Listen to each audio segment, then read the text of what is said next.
Hello and welcome. I'm Bio, and today I'm going to be kind of doing a video that I haven't actually done before on this channel, but I feel like it falls in line with kind of how I am as a person. Also, someone else I follow did a video similar to this, and basically what they would call my Canadian brother said I should have a go at doing it because they would think it'd be funny. So here we are, we're making this video. Well, basically I'm making like a kind of like a rant video in a way. So I am going to be ranting on. I am going to be speaking from experience here and using the best knowledge I have off the top of my head. There is a chance I might get a few things wrong here and there. It is possible.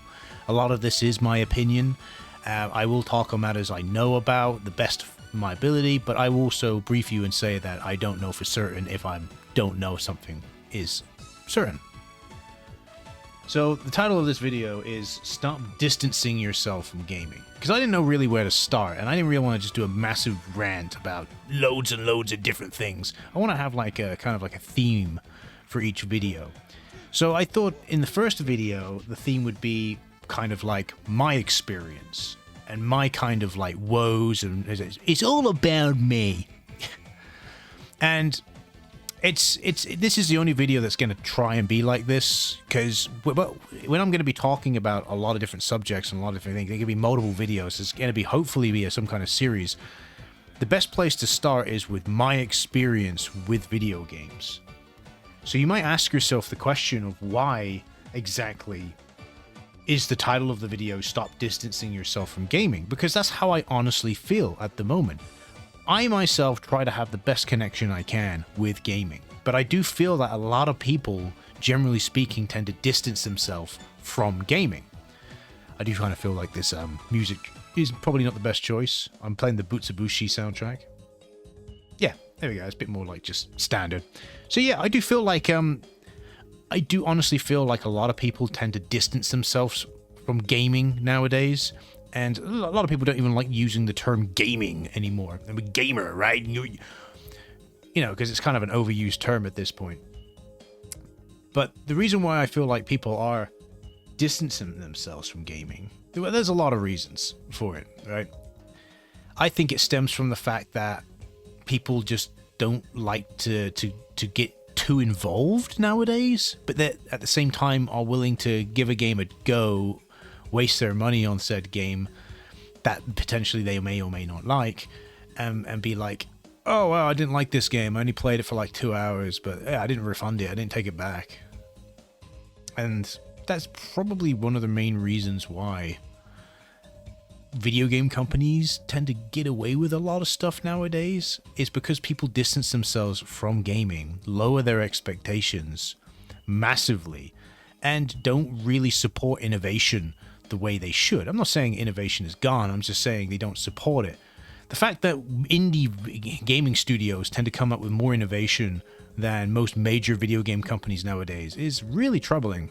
At least you could. One thing I will give credit to Nintendo for, which isn't much. I wouldn't really give much credit to Nintendo, especially nowadays, is they do at least try with their innovation, right? They do at least try. So you know, you can't really say that with a company like Ubisoft, can you really? Or EA. So yeah, so this video is going to be more talking about that and my kind of experience. So let's you know, get the intro out of the way and move on to. I have a few bullet points here. It's not scripted. This is completely unscripted. I've got a few bullet points here of stuff I want to address and stuff I want to talk about. So the first thing I want to talk about is my experience with growing up with games. Right, my first video game system was a Game Boy Color. I had Pokemon Red. I think Pokemon Red was the very first video game I played, and it's the reason why I love Pokemon, and I still love Pokemon today, even if I do have a lot of choice words to have with Game Freak and the Pokemon Company, but that's a topic for another video in my opinion. You know, I played a lot of and it wasn't just that Pokemon Red. Because I enjoyed Pokemon Red, I ended up getting Pokemon Blue, Yellow, Gold, Silver. Did get Crystal, but my copy of Crystal was kind of bugged. I don't know I don't know if it was a fake copy or something, because at the end of the day, my parents got games pre-owned and they never bought them brand new because we didn't have the money to buy games brand new. So I don't know what was wrong with my copy of Pokemon Crystal, but I couldn't play it, and it was only in the last like 5 years I actually played Pokemon Crystal and beat it in terms of like get to the Elite Four in both regions. So yeah. So, I grew up with the Game Boy Color, then I moved on to the N64, PlayStation 1, PS2, GameCube, PS3, and I did get a PS4, but the further I got on, I played less and less games on home console systems. I obviously had the DS and the Game Boy Advance, the DS and the PSP, and so on and so forth. But, when I got my PS4, I barely played anything for it. I think the game I played the most on my PS4 was Red Dead Redemption 2. And that's only because there wasn't a PC version. Because, yep, you probably figured it, I'm one of those filthy PC gamers. Oh, dear. I'm one of these types of people that believes that getting a gaming PC is probably the better choice out of getting a console, but it all depends on what kind of gamer you are. If you're a very casual kind of gamer that plays only a handful of games a year, then a console probably would be the best choice for you. But if you play a lot of video games like myself, if you look at my, I guess technically, which is my main channel now, BioLies, you would see on there, for example, that I play a lot of games, a hell of a lot of games. I know it's most just first impressions, but I play a hell of a lot of games because I really do enjoy video games, and I like playing weird games as well, and stuff that people don't really want to play. All the things that people never heard of, or budget and shovelware and so on and so forth. So with me, gaming is something I grew up with. I grew up with gaming. I love gaming. And, I have a lot of respect for gaming. And it's probably the reason why it will segue into our next topic here. Because I'm not going to talk about every experience with gaming and that, right? All you really need to know is my first game was Pokemon Red. I always get it mixed up. It's because I had both Red and Blue, and I think I had both of them very into close proximity. But I'm 90% certain that my first game, I know I'm 100% certain it's Pokemon, but my first game was Pokemon Red.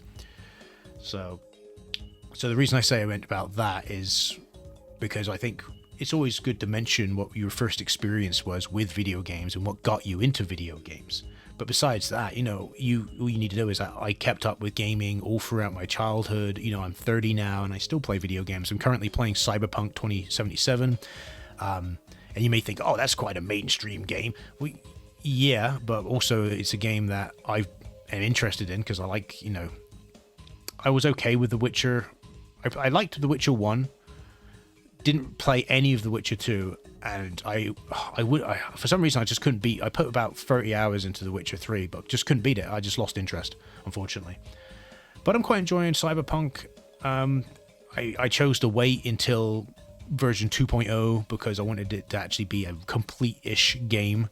So, but it's just, I like open world games. They are a very nice, chill kind of game to play to me. And some people might think Cyberpunk's not chill to play. It is if you're playing it on like the easiest difficulty. So, and because I quite enjoy open world games. But again, that's another topic for another video, like about open world games and so on and so forth.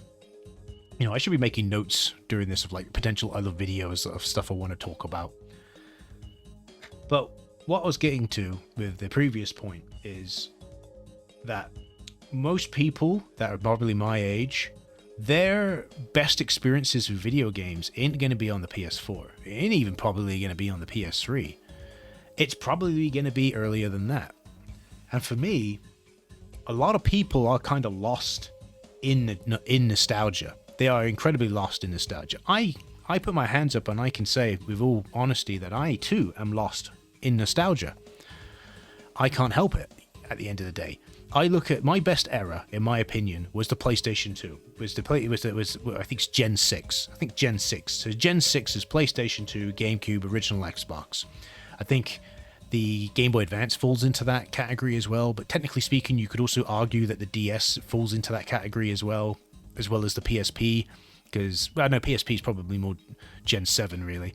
But DS definitely, because the DS came out in like what, 2005, which is like midway through the PlayStation 2's lifespan. GameCube I think was already dead by then pretty much, but so yeah, so to me Gen 6 is the best generation, but for someone else it'll be Gen 5, and for someone else it'll be Gen 4. You know, Gen 5 being the PlayStation 1, N64, Dreamcast era. Well, I think Dreamcast is technically still Gen 6. Or let's say Sega Saturn then, right? That kind of era. And Gen 4 would be like SNES and so on and so forth. You know, Genesis. So everyone has their own like era of video games, or era of gaming. Era of gaming. Let's say it like that. Say like a movie trailer guy. Everyone has their own like era of gaming that they pay homage to, or homage, or whatever you want to call, however you want to pronounce it. And for me, it is Gen 6. So, but I do find a lot of people are lost in that kind of nostalgia. They just want to play games from that time. I have a friend who's exactly like that. They're not really interested in newer games. They want to get back into gaming, and all they really would care about doing is getting the PlayStation 2. And I even tried. I just said, okay, well, I've soft modded my PlayStation 2. I can play games off of a hard drive now on there, and all that.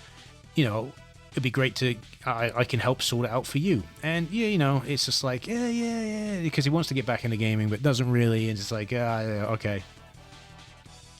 So, you know, I do feel like a lot of people who play video games now are kind of a little bit lost in nostalgia about like their expectations are now so high. And this is the problem, because it's, in my opinion, when there's no middle ground. I don't feel like there's a lot of middle ground. There isn't that many people like myself that has this middle ground. It's either you've got really high, you're lost in nostalgia for previous systems, and you've got really high expectations for newer games. So when they deliver this game that's like, I don't know, just an open world bland video game, Ubisoft title, let's just say for example, they're just like, wow, this is shit. But then you have the other people that seem to that don't take lessons from their favorite generation or something or other, and eat all these kind of games up, and they're like, yeah, it's brilliant, because they just have such a short memory. They just don't remember that there's much better games out there than Assassin's Creed Valhalla. But, you know, I digress. So I do feel like when it comes down to distancing yourself from gaming, I do feel like a lot of people are kind of lost in nostalgia in regards to those kind of things, right? Then we move on to the topic 3. If you want me to like say, oh, well, wait, you didn't say how they're linked. You didn't say how you distancing yourself. And well, if you're, I'll make this point. I would like you to at least think for yourself. You know, if you're watching this video, you don't need me to explain everything for you. If you are, for me, if you love old games, whether it be from your generation or it's a PlayStation 1, like I said, there's games on the PlayStation 1 I love as well. But you hate everything new. You play a new game and you're like, oh, they've done this wrong, they've done that wrong. It could be the best game ever. It could be Red Dead Redemption 2. It could be, I don't know, Breath of the Wild. Legend of Zelda Breath of the Wild, which a lot of people say is really good. I enjoyed Breath of the Wild.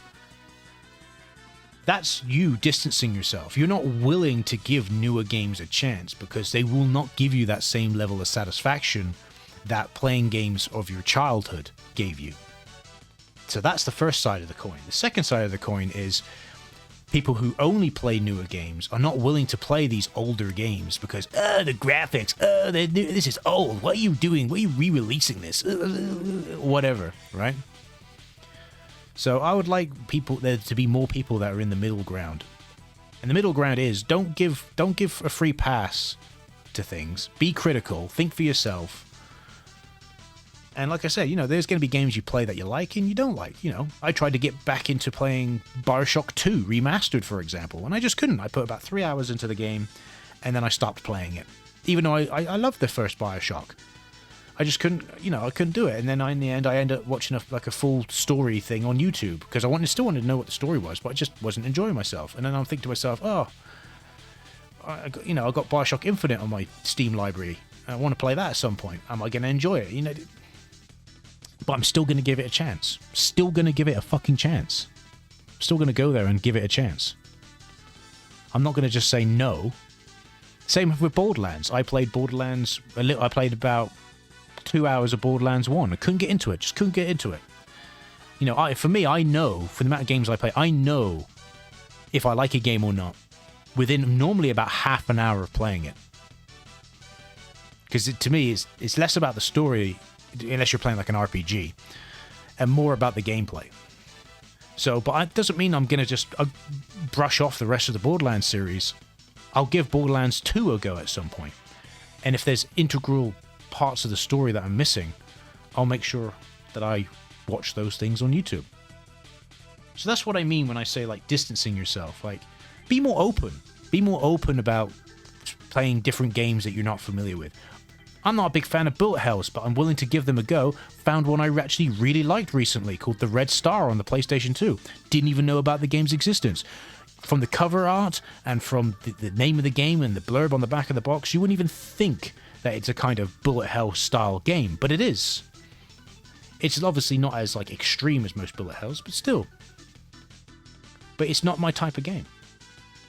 But I found one that was, because I was more open.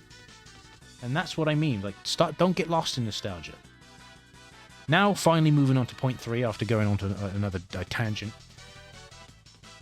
There's series that I enjoyed that fell off one way or another. And it's interesting I talked about Ubisoft and Assassin's Creed, because Assassin's Creed's a perfect example. I really was a massive Assassin's Creed fan back when the PlayStation 3 and Xbox 360 was a thing. By the way, I did have an Xbox 360, but I didn't get one until way later. Pretty much, I had a PS4 before I had an Xbox 360. So, and there was a few games, mainly skate games, mainly the 3 skate games I played on the 360, as well as a few random ones. A few random ones. So, you know, Assassin's Creed's a perfect example. Like, Assassin's Creed peaked, in my opinion, with the Ezio trilogy.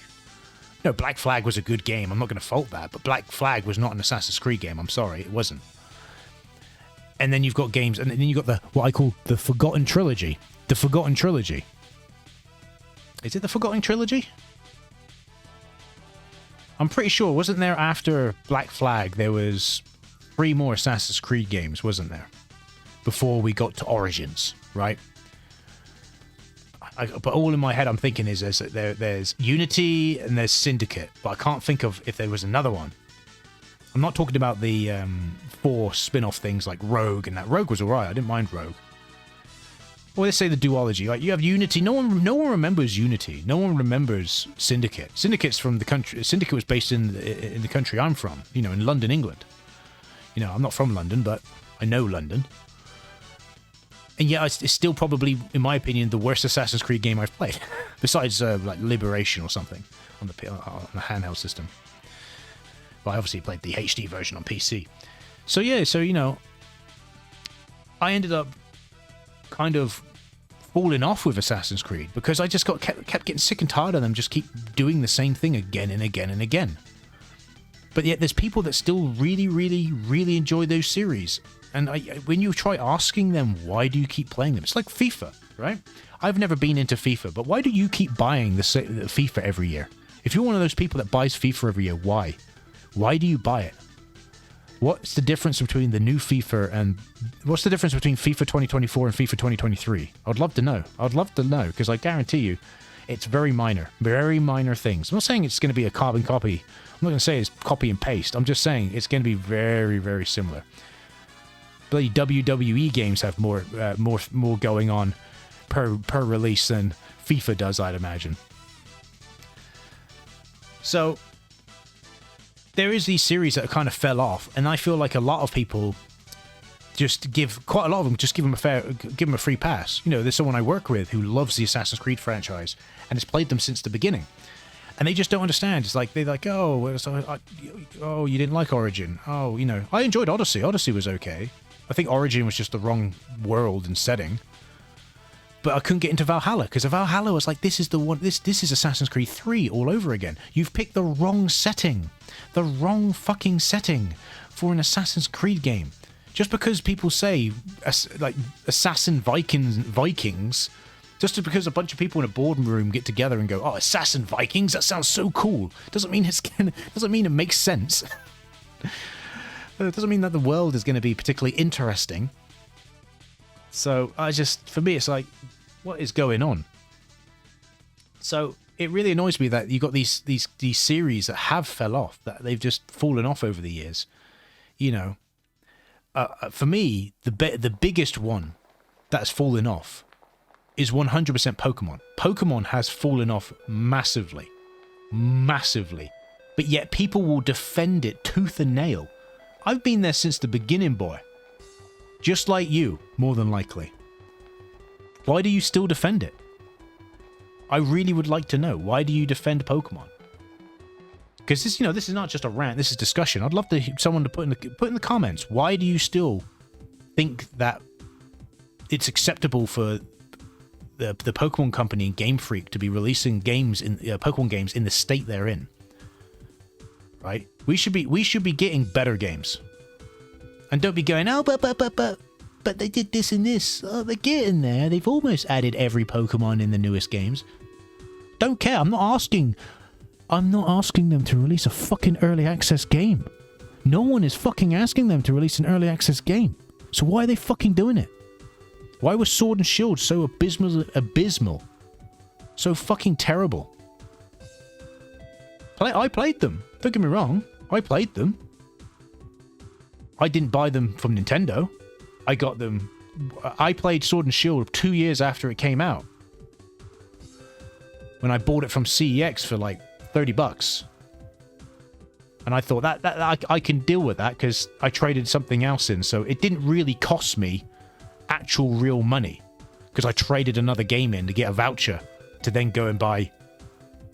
And I did the same thing with Scarlet and Violet. Or in this case, I got Pokemon Violet.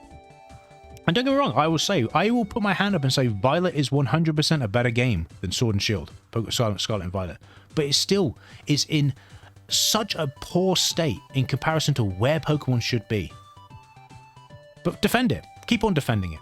Keep buying, keep hitting those sales records of 10 million copies sold. Keep telling Nintendo and the Pokemon Company it's okay to release games in this state. We accept it. What's that? You just shit on a plate and give it to me? I'm gonna eat that shit up.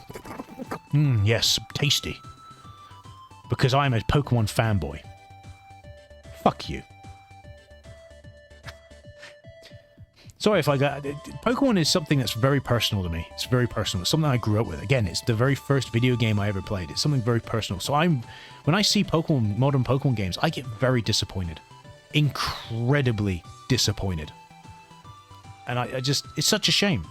I really wish it didn't have to be the way it is, but it is the way it is. So the point 3 I'm saying is that there's going to be in your life a series that has fallen off over the years, right? Do you distance yourself from it and say, well, I don't play those games anymore?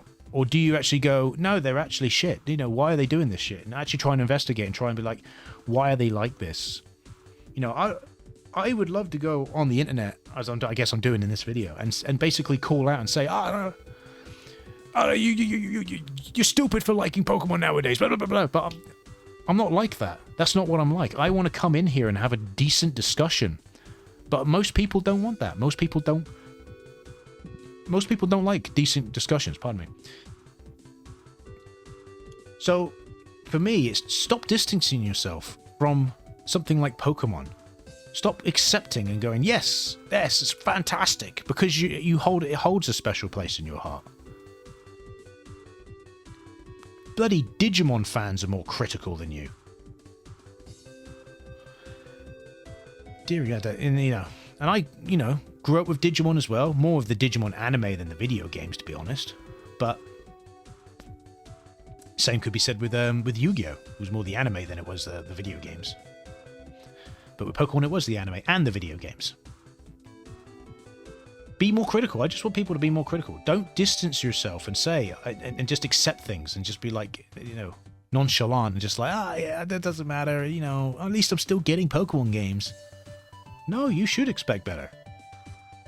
And that's what I mean when I say, like, series that I've enjoyed, you've enjoyed, that fell off, don't distance yourself from them. Call them out and say, why is Pokemon like this? Why is it like this? I want more people to come out like myself and say, I will be doing a video on Pokemon. And I have got a lot to say about Pokemon. A lot to say. And it's going to piss off a lot of people. My opinion, more than likely. But I don't care. It's stuff that needs to be said at the end of the day. But anyway, let's move on to the subject. You know, we're almost half an hour, 25 minutes into the video. And we're only now going into point 4. You don't want to know. I've got quite a few points. I've got like 12 points here to go into. I don't want this video to be an hour. But, you know, if it has to be, it has to be at the end of the day.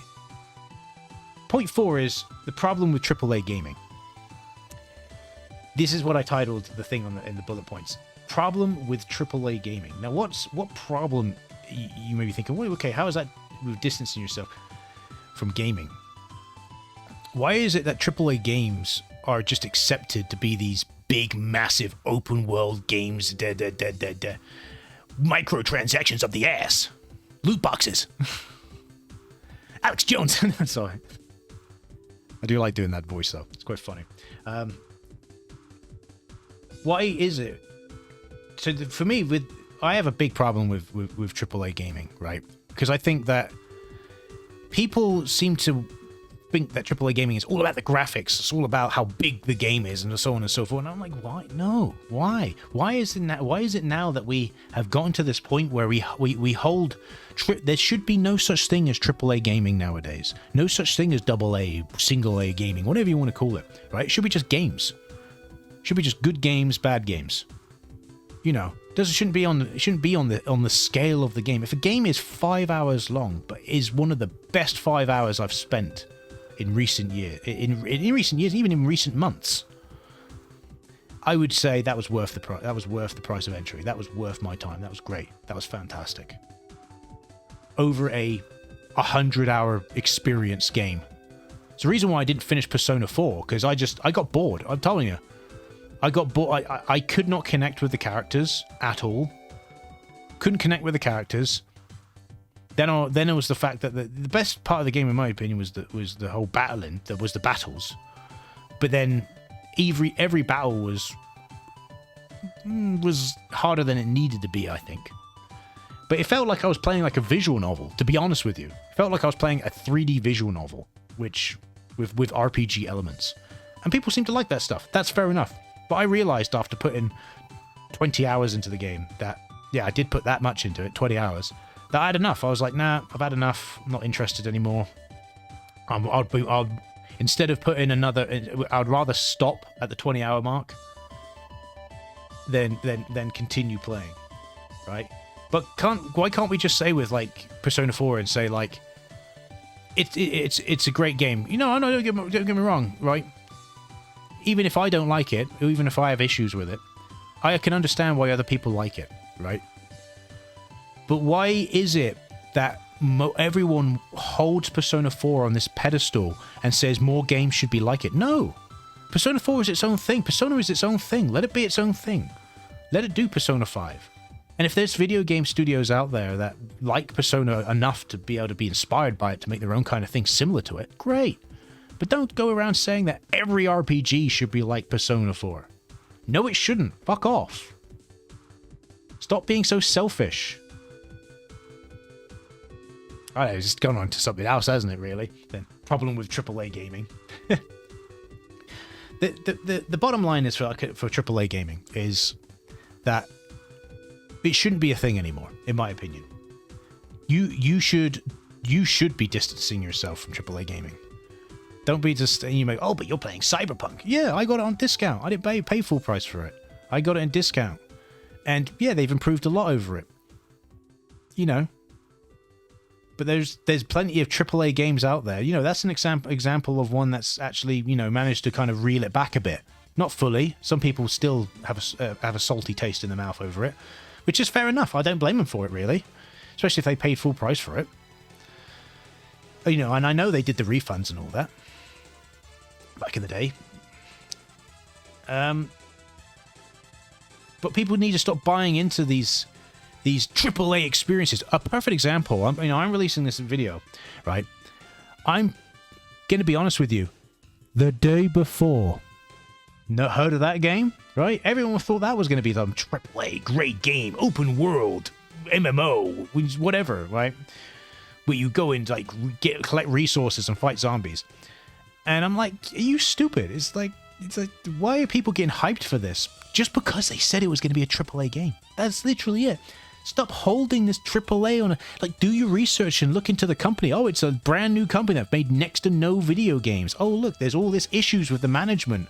All this, they call their employees volunteers. What? What the fuck? What is wrong with this company?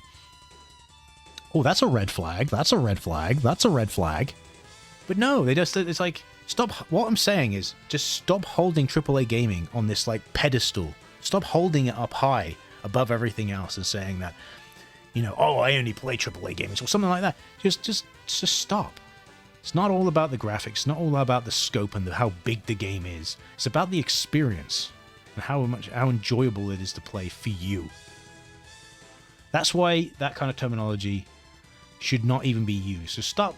What I'm saying is when distance yourself, stop distancing yourself from just normal games. Don't just limit yourself to, oh, I only like AAA games, and or this is a AAA game, that's a AAA game. Stop using the terminology. No one cares, and no one should care. All right, moving on to point 5. I put here, companies are always at fault, but you should stop buying into them too. What? Companies are always at fault, but you should stop buying into them too. Again, I wrote this a couple of days ago, so these bullet points. So I'm trying to remember what it was. I think the point I'm trying to make here is that if the company releases a trash game, right, the company's always going to be at fault. Always going to be at fault. Perfect example of this is the recent Lord of the Rings Gollum game, right? It was the fault of the development team. Yeah, okay, they had struggles, right? They had struggles, right?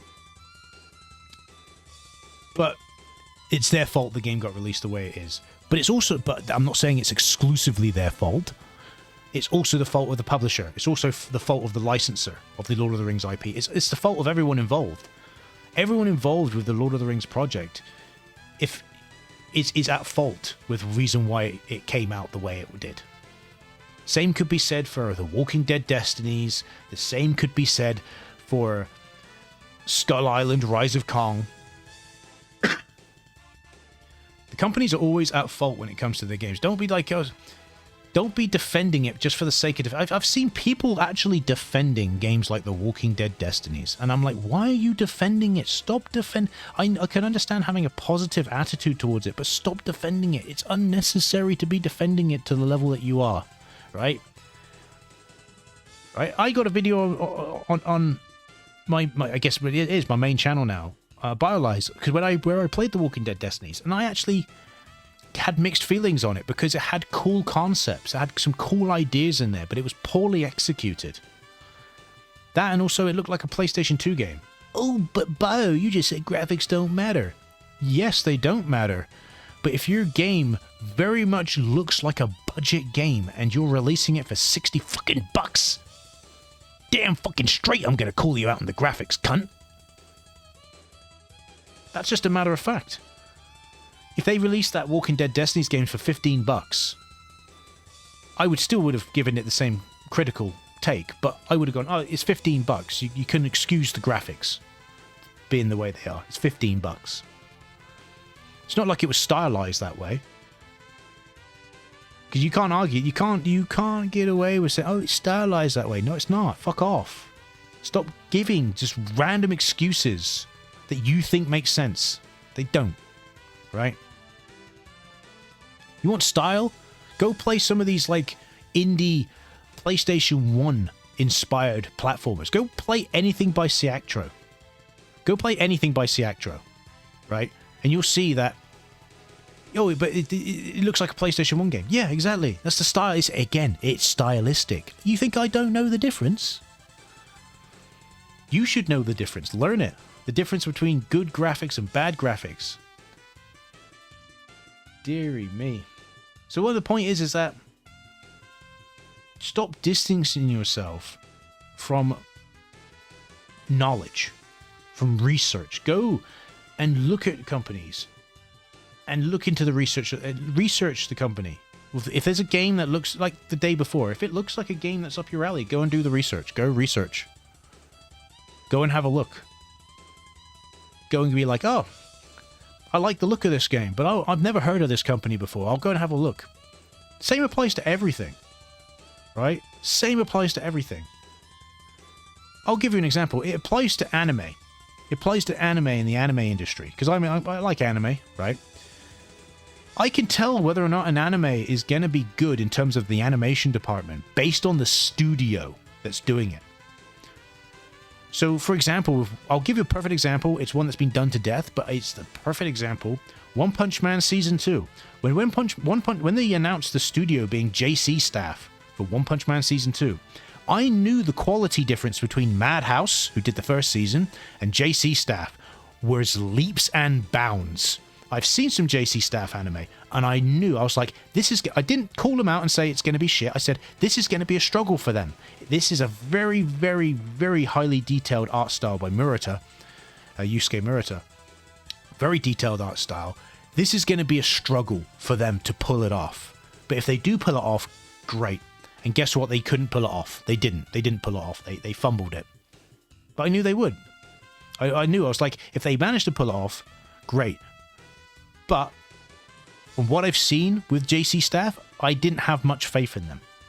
But I still had that little sliver of, I hope they do pull it off. And the same, like I said, just like in the anime industry, the same applies for the video game industry. Do the research into the company. You should have done research into Fanatical with the day before. You should have done research into Game Mill Entertainment, the publisher, and the developers, and see what other games they made previously in comparison. If you had done that, you would have been like, oh, that's what they've made previously. Okay, my expectations have now been tempered. They've been lowered. Oh, what's that? $60 game? They want to charge that much? It's like Game Mill Entertainment. Game Mill, a perfect example is everyone is throwing Game Mill Entertainment under the bus at the moment because of the Walking Dead Destinies and because of Skull Island Rise of Kong. And my thoughts on it is like, yes, so you should. But at the same time, right, people were going, this is going to be the modern day equivalent of Phoenix Games. It's not the modern day equivalent of Phoenix Games, right? I played a bunch of their newer games just to see if that was the case. And they're not. They're not like that. You know, they did Nickelodeon All-Star Brawl 2. And that's a decent game. I thought that was a decent game. But they all have also done what I could consider some shovelware. And some really weird choices of like, why did you license this IP and why did you make this video game? That's really strange. Like the Trolls game, the DreamWorks Trolls game they did. So, but then you look into the developer, and I think it's for Skull Island Rise of Kong, it's Iguanabe, I think is the developer. And you look into them and you're like, they only had a year to develop an open world beat 'em up. And then you also look and see that, oh, they actually were working on another game during that time. No one mentions that. They're working on another game, working on some like kart racing game for young girls based on that LOL series or whatever it's called. Right? No one really mentions that. I'm going to skip through. There we go. No one really mentions that. So what I'm saying is that when you see a game, you should immediately have the company at fault and go and redo research and do all your research to find out whether or not the company's worth your time, the game's going to be worth your time, what issues they had. And that's what I'm saying. You should stop buying into. And when I say stop buying into them, stop buying into all the bullshit. Don't buy into the adverts. I don't even watch really video game trailers anymore. Even like the GTA 6 trailer released, and it looked good. It looked like it. But I reserve my judgment. I won't be getting GTA 6 day one. I'll be getting it like 2 years after it releases. More than likely. I'll probably just, if I'm honest with you, wait until the PC version comes out, if it ever does. And if it never comes out, whatever. I held off from playing Tony Hawk's. I'm a big Tony Hawk fan from back in the day. One of my, no wonder the PS2 is my best era. No surprise there. I played with Tony Hawk's Pro Skater 1+2 HD. Or whatever. Or Tony Hawk, you know, the remakes of Pro Skater 1 and 2. I didn't get it on PS4. I didn't buy it. I was like, nah, I'm not getting it. Didn't, you know. I didn't end up getting it on PS4 until like 3 years after it came out. Back in, I think, 2022. Yeah, last year. We're almost on 2024 now. 2022. I picked up on PS4, put about a couple of hours into it, and I was like, yeah, it's alright. Picked up for cheap. And then I was like, nah, I'm just going to wait for the PC version now. I'm just going to wait for the PC. The PC version was obviously already out, but it was on the Epic Game Store. And I was like, nah, I'll just wait till the PC version comes on Steam. And it did. So I bought it and I played it, and there you go, done. Have patience. You don't need to play the game straight away. Try to avoid spoilers the best you can. You can't, it's just one of those things. It's life, isn't it, really? So let's move on to the next point. Never pre-order. You could probably guess from what I was speaking out previously. I personally adamantly believe you should never ever pre-order a game. Never pre-order. I always believe that you should pick a game up on sale. If you look at a game and you think that game is worth $60, great, but don't buy it day one. Wait until you've seen what people say about it. Wait until you've seen enough gameplay, enough to make that conscious decision that you're willing to pay the money. Wait. There's no reason for you to be like. I reckon there's so many people that are just impatient. Like people with GTA 6. Oh, GTA 6 now! Smash my hand against the table. Where's GTA 6? Oh yeah, GTA 6. Yeah. That's how I look at you. Sorry, that's just how I look at you. People complain like, oh, why isn't GTA 6 out now? And like, there's fucking hundreds of other games you could be playing. Why is it just GTA 6 that you care about? I'm waiting for GTA 6. But you don't see me leaving a comment on the bloody trailer or comment on some bloody YouTubers that are clickbaiting you into watching. I got GTA 6 gameplay here, boys. Come and click on my video. In the oh, I thought this was actual gameplay. Why can't this game already be out? Hey. Play something else. There's so many open world games out there that are like GTA. Go play some. If you've never played the Saints Row games, go play the Saints Row games. It's like, seriously. God. Fucking damn. But I'm adamantly against pre-ordering. Do not ever pre-order a game. Don't even buy a game on day one.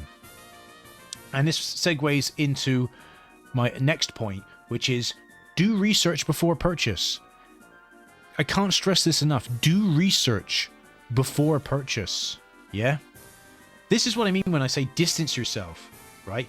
You're not looking at all the information before you pre-order a game, are you? Let's be honest, you're not. You're not looking at all the information before you purchase that game. Why not? How many people bought the day? I could just go and open up the Steam page for the day before. Why has that game got over 30,000 reviews? All right, I don't know for certain if that's the case, but I'll go on Steam right now. Here we go. The day before. I think it actually got taken down. Isn't it taken down on Steam now? I think it has, actually. I don't think it's on Steam anymore. They took it down. That's nice, isn't it? Didn't even leave it up. But if I remember correctly, it had like 30,000 plus reviews, right? When I was looking at it. I can't even check it anymore. I'd have to look at like one of Kira's old videos or something about it to be able to see. And it had, like, yeah, again, why 30,000 reviews? Why did you buy the game? Maybe just to buy it and refund it so you could just laugh at it. But still, why did you give them the time of day? Why did you give them the attention? If they had released that game and no one bought it, that would have sent a bigger message than people just going, and again, people just ripping them to shreds on how terrible the game is. But 100% they got some people's money. I bet you they got some people's money. I fucking bet you they did. Even if it's just YouTubers' money, of those that decided to play more than 2 hours. They got some people's money from it. They should be getting no fucking money from it. None. Zilch. Zero. So do your research before a purchase. Don't just buy. And then it moves into my next point. Stop buying into laziness and call it fine to do so. That plays to Pokemon. I personally think the Pokemon games development is lazy nowadays. A lot of video game companies are lazy. They just copy and paste. Let's be honest, there hasn't really been any real innovation in the Assassin's Creed games. I need to stop using him as an example. But a perfect example is, look at another one. I'll use another Ubisoft example, right? Far Cry. Far Cry 1, 2, and 3 are very, very different games. Very different between each other. What's Far Cry 4, though? It's pretty much a copy and paste of 3. I don't care what anyone says. It is pretty much a copy and paste of 3. 5 kind of tried to mix it up a little bit, but it still plays very, very similar to 3, though, doesn't it? Why? Why is it that 1, 2, and 3 are so different between each other? But as soon as you go past that, now all the innovation's gone. I call that laziness. I think that's perfect laziness. I would rather than make a smaller scope game, but have it be different and more interesting, more stuff to do in that enclosed space. I played what could technically be an open world game recently called Arcana Gothic 4, and that open world was perfect sized. Perfect sized. Not too big, not too small, perfect sized. And there was plenty of stuff that you could keep yourself busy with until you got to the monastery. And then after that, it just, like, they ran out of budget or something. But it's just, is there a reason that the world needs to be so big? It doesn't. I'm sorry, it really doesn't. It could be a close-knit little cul-de-sac. You can make an Ed, Ed, and Eddie game where it's just the cul-de-sac, but you've got all these things to do. Just keep yourself busy. So many things to do. So much so you become familiar with the cul-de-sac, like it's your own home. So that's what I'm saying. It's just, stop buying into laziness. Just call it as it is. If you play a game, you think, wow, this is really lazy game design. This is really lazy. Like, considering like how big this company is, I would expect better. Don't buy their games then. Don't stop buying into it. Stop giving them a free pass. And we can move on to the next point. You're a fan. Act like one. No fandom is immune from critique, right? Same as like I said, talking about Pokemon. Every single fandom is subject to critique. No fandom is immune from critique. Stop getting butthurt when people talk negatively about something you really love and enjoy, right? A perfect example is... I was going to change the track. A perfect example would be... Yeah, this is good music for this. This is excellent music for the bloody fandom. A perfect example for me would be people getting angry when you negatively talk about Nintendo games. People just lose their shit when it comes to Nintendo. They have such hardcore fanboys, it's unreal. Don't get me wrong, they're not the most hardcore fanboys out there, going out there. That's simps. Simps are the most hardcore, right? You know, I could go on Twitch and basically call out, I don't know, an e-girl or something, and I would have like everyone and their mother after me. You know, sending me death threats and everything else, right? My point is that, like, I have the right to critique. I have the right to critique that e-girl. I have the right to critique that video game. I have the right to critique that company. What you should be doing is going, is that critique valid? But seriously, is it valid? Not, oh, that's not valid because of this, because of butthurt reasons. Most of the time it is butthurt reasons. Like, oh yeah, but you could never make a game like this. Of course, I'm not a fucking video game developer, you idiot. Of course I wouldn't be able to make a video game like that. What I'm saying, but you're expecting me to buy into that. Right? Nintendo tries pretty decently hard when it comes to fucking Zelda. They do a decent job with Zelda. They do a decent job with Mario. I'll put my hands up and say fair enough to them. But why, but I also will say that why do they allow so much shit on their eShop? Their game prices, a lot of the time, are not warranted. Like, Breath of the Wild, $60. Fair. It's not $60 anymore, though, is it? Why do why do Nintendo games hold their value so much? Stop. It shouldn't be like that. PS4 games don't. And that's all down to the fandom. It's all down to the fucking fans. 100%. So, my point is, it's like, if you're a fan, act like one. Be a fan of something. You know, my favorite anime of all time is Technolize, right? There's going to be there's plenty of people that I've recommended Technolize to, and they've watched it and said, or they couldn't finish it and said, I couldn't get into it, it's too slow, I didn't like it. Nah, it's shit. Fair enough. I really enjoyed Doshin the Giant on GameCube, but many people put their hands up and say that was a shit game. Fair enough. That's your opinion. Fair enough. Even though I'm a fan of that game, even though I am a fan, I can take that you don't like it. Why can't you? Why can't you take that I don't like Nintendo as a company? Why can't you take that I don't like Game Freak and the Pokemon Company, how they handle the Pokemon IP? Why can't you take that? Why can't you take my criticism over the new Pokemon games? Why can't you take my criticism over Assassin's Creed? Why can't you take my criticism over anything? Why is it so personal with you? You didn't develop these fucking games. Fair enough if the developer came at me and fucking, no, you don't know shit. This is how it went down. Fair enough. At least you're giving us the fucking insight now. But then also you could be bullshitting. Lying out of your ass. I got no way to fucking verify it though, have I? Just your word of mouth because you're the developer. Just be open to more critique. Right? Stop distancing yourself from critique. That's one of the other ones. Stop distancing yourself from critique. Everything can be critiqued. People will watch this video and they'll critique this video and call my opinion shit. And fair enough. Fair enough that you believe that. I support your decision. I support your opinion. Saying that this video is shit and my opinions are shit and I'm shit. Whatever. I don't give a fuck. That's your opinion. I don't care. We all have our own opinions. Doesn't necessarily mean all of them are good, but at the same time, that's for you to judge. But you should be a bit more open-minded with certain things. My next point says, again, it's more of a reiteration of stop buying games day one, which I did mention before. Buy them on sale for what or what you value them for after research. But that is a good point. That is a good point. You should be buying a game for what you value it, right? My friend has been doing this for years, and I've only started doing it in the last probably like 5 years. But buy a game for what you think it's worth.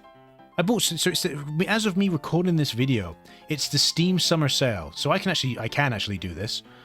And I bought some games yesterday. Where did I buy? Let me go and have a look at it. So, dearie me. I bought Retro Wave.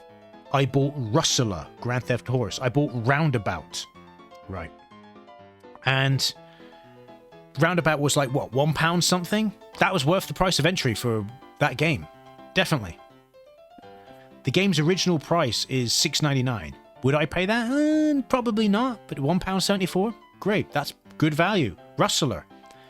Grand Theft Horse. I've wanted to play this for a long time, but I wasn't willing to play it for the price point. For me, Rustler, from what I've seen, it's worth maybe $8 at most. £4.87. Can't fault that. Can't fault that at all.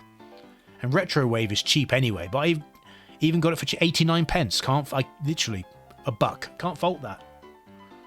And before that, I ended up buying from recommendation something I should have bought a while back. I don't know when I'll play it, but Star Ocean, is it 4 or 5 or whatever? The Last Hope. £4 something. Can't fault that. I'm not willing to pay $10 for it, but I'm willing to pay that.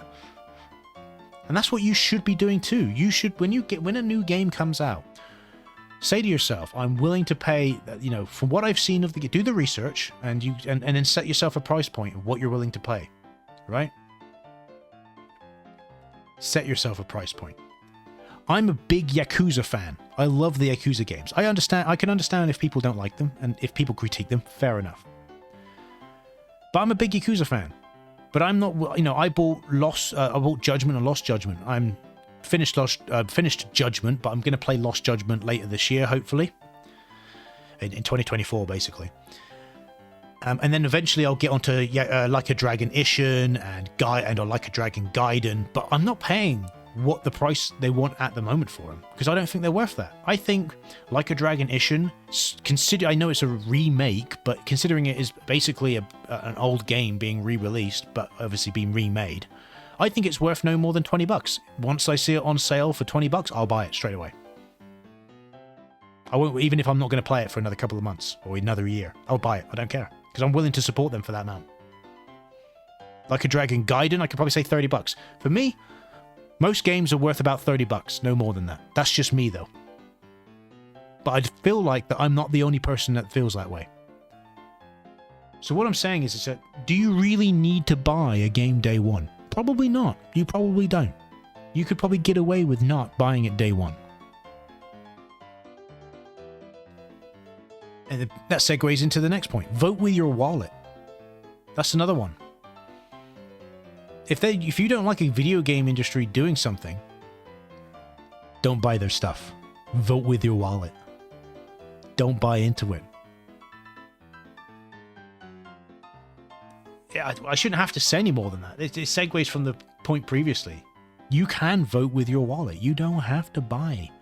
Again, same with buying a game brand. You don't have to buy a game. I want to play. I'll give you another example. I want to play Onichanbara Origin, right? Because I like D3 stuff, right? Earth Defense Force 5 was another one. I didn't buy Earth Defense Force 5 until it was I think it was like $15 I bought it for in the end.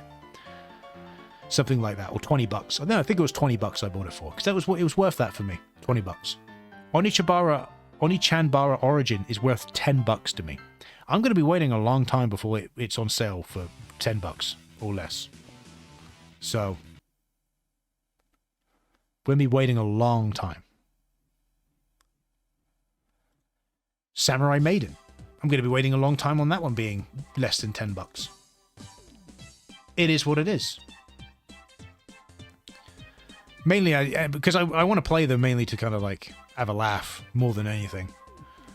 Because of obviously the games I've covered on my channel, and I want to be able to play them and go, okay, I can actually seriously give a proper opinion on them now because I played through the entire game. I don't do reviews though. So yeah, I think voting with your wallet is important. Then we move on to the next point. Casual gaming is fine. This is a good point in my opinion. It would be, it's because I wrote it at the end of the day. Casual gaming is fine. Pick some series you enjoy and stick to them. Don't follow trends or what your friends say is good. If you're a casual gamer, that's perfectly fine. Great, fantastic. You could be a casual gamer for numerous reasons. You could be a casual gamer because you just don't have the time to play as many games. You know, I've got people I work with that like video games, but a lot of them, because they've got a wife, they've got 2 kids, they've got a mortgage and house and whatever, they don't have the time. There's someone at work who's playing Fallout 4, and that's all he's playing. He's been playing Fallout 4 for about 2 years. That's all he's been playing, and he's happy with that. Great, fantastic. But I'm saying is that if you are into a casual gamer, it might be wise to, because there's other people at work that have, there's another person, Luke, who I work with. You know, yeah, I can give their first names, it's not an issue. Joe, who was the one who liked Fallout 4. Luke wants to play Cyberpunk 2077. It's on his backlog. And I'm like, you're exactly the same as Joe. You don't have time to play video games as much as someone like me, right? How can you have a backlog? You shouldn't have a backlog. In my opinion, if you're a casual gamer, you need to kind of limit yourself. Let's say, for example, right? Just to give you an example. Let's say you really were into gaming, but you lived in a van. You lived in a camper van or something, right? It's going to be hard for you to be a PC gamer. Maybe a gaming laptop, sure, but I wouldn't bother with that. Another one is like, but how would you play games? You'd be portable systems. You'd have your Switch. Your new main system would be the Switch. You could also have a Steam Deck. Luckily, that's an option now. You could do the Steam Deck. But I would recommend, if you haven't got that much time, to limit yourself on what you can play. The Switch, well, it's going to limit you to just games on the Switch, isn't it? But be incredibly strict on what you want to play. You really enjoy the Zelda games? Great. Really enjoy Pokemon? Fine. You can buy Pokemon and play Pokemon. And I support you for it. But don't be telling me that, oh, it's great just because it's something you chose to invest into. Again, if sunk cost fallacy. Oh, I've invested my time into it. I don't play games too often. It must be good because I don't want to feel like my time is wasted. No, your time, whether or not your time is wasted is completely up to you, not up to other people. It's fucking up to you. You control your life. Fuck them. Fuck what they say. If you enjoy playing Pokemon Scarlet and Violet, great. Just, I think you should be more open to critique the game. Critique the series. There's games I've played that I think to myself, I kind of wish I didn't spend my time playing that. But at the same time, I think, it is what it is. And I critique it. It is what it is. I wish I didn't finish Arcana Gothic 4. I wish I stopped playing at the monastery, but it is what at that point I just wanted to finish the game. I want to get on with it. I want to finish the game. So I just think it's best, if I was a casual gamer, my kind of series would be Rockstar stuff, Yakuza, and I don't know, some kind of racing game that I'll just keep playing, just casually. I wouldn't say Forza because they released too many of those. It would be something like something older. And I'll just play that until I've done with it. Like Burnout Paradise. I'd play Burnout Paradise until I've literally done everything I possibly can in the game. And okay, now I think I have to think of another racing game for me to play. I wouldn't go be buying into the most recent racing game or shit like that. That's what I would do, because I think limiting yourself, if you are a casual gamer, is the best thing you can do. Don't go and set and you want to do all this, I want to play all these. Limit yourself. It's not a negative thing to limit yourself. I've got 2 more points to make and then we'll be done. We're over an hour now. Dearie me. Metacritic scores mean nothing. Do your own research. That I shouldn't have to say anything more like, don't trust what critics say. They can get paid for their opinion. Paid to say certain things. Don't look at a Metacritic score and go, ugh. I use it as a reference point when I play a game. Oh, that's what the critics say. What does the user score say? I literally use it as a reference point and that's it. Which most people should. But do your own research. They don't really mean much in the grand scheme of things. And then finally, and I really do mean this, right? Be happy with the type of gamer you are. But strive to be informed on what you enjoy to the best of your abilities. You don't always have time, and also it all depends on your care level as well. If you just don't fucking care, you're not going to get informed. But if it's something you're going to be putting money into, investing time into, I'd like to think that you care enough about that particular video game to at least do the fucking research and be informed about it. Right? Don't pay for low quality products.